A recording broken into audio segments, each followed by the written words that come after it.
नहीं दे रहे, और ऐसे मामलों पर जब भी कोई विवाद होता है तो कांग्रेस सबसे पहले अपनी दूरी बना लेती है, वो किसी उसमें पड़ना ही नहीं चाहती। लेकिन शशि थरूर को आखिर क्या हो जाता है?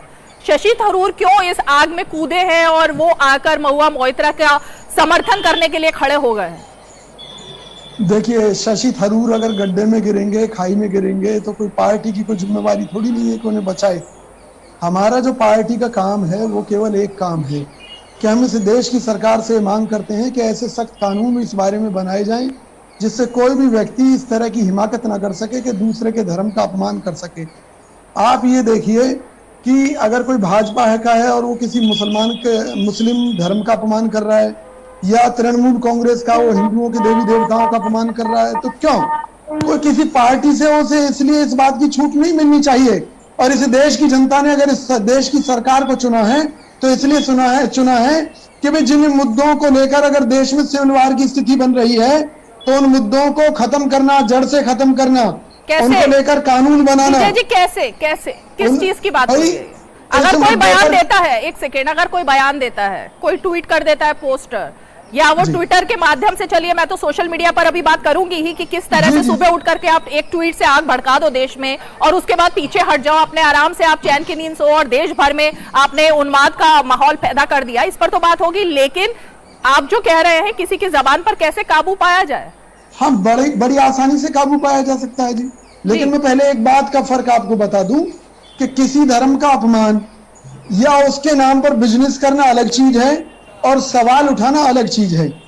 जैसे अभी कुछ इस्लामिक लोगों ने कहा आज कि भाई इस्लाम दूसरे के धर्म का आदर करता है, तो फिर इस देश के अंदर कई लाख हिंदुओं का जो धर्म परिवर्तन तलवार की नोक पर हुआ, तो वो किसने कराया?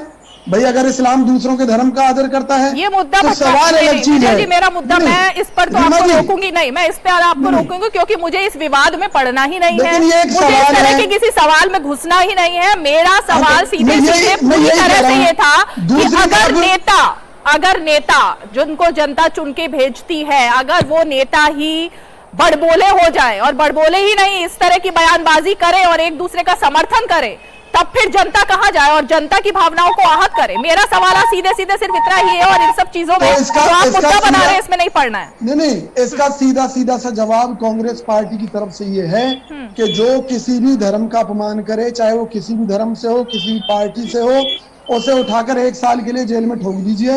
आप देखेंगे कि ये जो बयानवीर हैं, जो केवल प्रचार के लिए दूसरे के धर्म पर, मजहब पर या जाति विशेष पर उंगलियां उठाते हैं, वो सब आपको ऐसे गायब दिखाई देंगे कि जैसे गधे के सिर से सींग गायब हो जाता है ना, इस तरह से गायब हो जाएंगे ये लोग।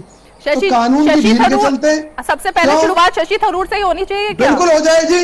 अगर शशि थरूर किसी धर्म का अपमान कर रहे हैं या हिंदू देवी देवताओं का अपमान कर रहे हैं तो जेल में डाल दीजिए, हमें कोई, कांग्रेस पार्टी को कोई ऐतराज नहीं है। इस देश में कानून का शासन होना चाहिए, संविधान का शासन होना चाहिए। शशि थरूर, मोदी जी या तृणमूल कांग्रेस की ममता बनर्जी का शासन नहीं होना चाहिए। संविधान जो कहे उसकी पालना हो, उसके आधार पर ये देश चले। इसको लेकर सख्त कानून होने चाहिए, क्योंकि आज ये देश में जो गृह युद्ध की स्थिति बनी हुई है ना, इससे हर जरूरी मुद्दा छुप गया है, चाहे वो बेरोजगारी हो, चाहे वो महंगाई हो, चाहे वो कानून व्यवस्था के मुद्दे हो। हाँ। तो आज मुद्दों पर बात होनी चाहिए। बहुत अहम, बहुत गंभीर आप यहाँ पर बात कर रहे हैं, बहुत अहम आप यहाँ पर हमारे मंच से बात कर रहे हैं, और इसीलिए अगर सभी लोग इसको फॉलो करें तो बहुत ज्यादा ऐसा लगता है कि देश में माहौल जो जिस तरह से खराब करने की कोशिश इन तत्वों की तरफ से, जो कुछ पार्टी के लोग करने की कोशिश कर रहे हैं, जरूर ठीक हो जाएगा।